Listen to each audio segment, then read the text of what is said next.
কথা শুনে সবাই অবাক হয়ে গেল। বেলা বলল, তুমি বলেছো? তাহলে সত্যি কি তুমি জুয়া খেলে টাকাটা নষ্ট করে ফেলেছো আর আমাদের সামনে ছিনতাইকারী টাকাটা নিয়ে গেছে সেই নাটক সাজিয়েছো? হ্যাঁ বেলা, মিথ্যা নাটক সাজিয়েছি। আর তোমার সাথে আমি অন্যায় করেছি। তোমাদের বাড়িতে চুরি নাটক সাজিয়ে তোমার বাবার 1 লক্ষ টাকা আমি চুরি করেছিলাম। তুই এত বড় জুয়ারি হয়ে গেছিস, চুরি করছিস, মিথ্যা প্রতারণার আশ্রয় নিচ্ছিস। মা, আমি যা কিছু করেছি সবই অনলাইন জুয়ার জন্য করেছি। আর বেলার সাথেও আমি আরেকটা অন্যায় করেছি। তুমি কি অন্যায় করেছো? তুমি যেটা জেনেছিলে সেটাই সত্যি। আমি আসলে পাশের ফ্ল্যাটের দোয়েল ভাবির সাথে পরকীয়ায় লিপ্ত হয়েছিলাম। এবার সবাই চমকে উঠে একে অপরের দিকে তাকাচ্ছে। একটু আগের ঘটনা যেন সবাই ভুলে গেছে অপুর মুখে এমন সত্য কথা শুনে। কিন্তু সালেহা বেগমের মাথার মধ্যে ঘুরপাক খাচ্ছে, হঠাৎ অপু এত সত্য কথা কেন বলছে। ভাবতে ভাবতে চোখ পড়লো অপুর হাতের দিকে। দেখতে পেল আংটিটা উপর আঙ্গুলে পড়েছে। মনে মনে ভাবলো, এমনি জুয়ারি, এই আংটিটা হয়তো বিক্রি করে আবার জুয়া খেলবে। সালেহা বেগম চিরের মতো ছো মেরে অপুর আঙ্গুল থেকে আংটিটা খুলে নিজের হাতে নিল। অপুর সারা শরীরে আবার যেন একটা ঝাঁকি মারল। কিছুটা স্বাভাবিক হয়ে বলল, তোমরা সবাই এখানে কেন আর আমার দিকে এভাবে হা করে তাকিয়ে আছো কেন? বেলা উত্তেজিত হয়ে বলল, আমি তোর মতো জুয়ারির সংসার করবো না। এক্ষুনি তোর বাড়ি থেকে চলে যাবো। তুই আমার বাবা যে 1 লক্ষ টাকা চুরি করেছিস সেই টাকাটা 2 দিনের মধ্যে ফেরত দিবি, তা না হলে তোর নামে আমি মামলা করবো। কথাটা শুনে অপু যেন আকাশ থেকে বলল।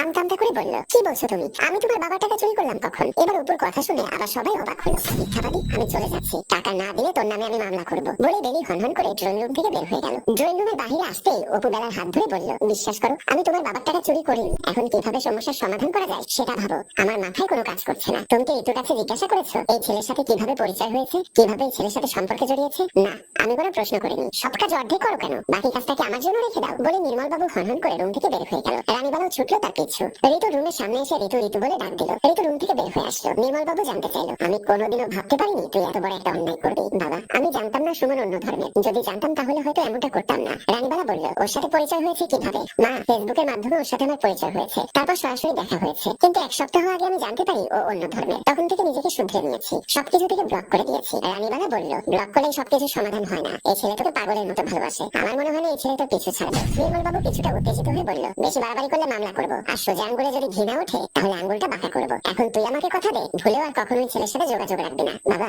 আমি তোমাকে কথা দিলাম, তোমার অসম্মান হয় এমন কোনো কাজ আর আমি করবো না। আমি আর কোনোদিন ওর সাথে যোগাযোগ করবো না। রানীবালা, ঋতু যখন আমাকে কথা দিয়েছে তখন আর কোনো সমস্যা নেই। এমন সময় ড্রয়িং রুম থেকে হাসির শব্দ ভেসে আসলো। ঋতু চমকে উঠলো, কাঁপা কাঁপা গলায় বলল, বাবা, মা, সুমন বাসা থেকে যায়নি, ও ড্রয়িং রুমে হাসছে। নির্মল বাবু উত্তেজিত হয়ে গেল। রাগে ফোঁস করতে করতে বলল, ওর ব্যবস্থা আমি করছি, তুই রুমের ভেতরে যা, ভুলেও বাইরে আসবি না। না করে খাওয়ালো কাজল। তার বাবা পাশে দাঁড়িয়ে আপ্যায়ন করে যাচ্ছে। ইশারা বেগম বলল, বিআই সাহেব, আপনি আমাদের সাথে বসে যেতে পারতেন, খুব ভালো লাগতো।